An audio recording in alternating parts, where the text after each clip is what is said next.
দেখবো হলো কার আইডি দেখবো, এরপর দেখবো হলো প্রিন্স আরাফাত ভাই। প্রিন্স আরাফাত না দিয়া ভাই প্রিন্স মামুন দিতেন ভাই, আইডিটার লগে ভাই সে মানাইতো ভাই। 8-3-1-2-7-2-2, 8-3-1-2-7-2-2, 8-3-1-2-7-2-2,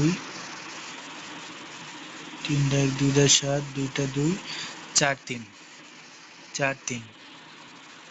তার নাম হচ্ছে আরাফাত ভাই। এই জায়গায় দিয়ে ভাই প্রিন্স লাগান নাই ভাই, ওই জায়গায় ভাই প্রিন্স লাগাইছেন, এই জায়গায় প্রিন্স লাগাইলে সে হইতো ভাই। তার লেভেল হচ্ছে 55 এবং তার লাইক হচ্ছে 1580 লাইক। সে সিএসএ মাস্টার 91 স্টার আছেন এবং বিহারে সে হিরিক একে আছেন। সে বিহারে বিহারে 6বার হিরিক উঠেছেন এবং সিএসএ 9বার হিরিক হয়েছেন, যেখানে 2বার মাস্টার উঠেছেন। তার বিহারে স্কোয়াডে 81টা গেম খেলেছেন, যার ভিতরে 6টা উইন হয়েছেন এবং 131টা কিল করেছেন। তার কেডি রেট 1.75 এবং হেডশট রেট 22.14।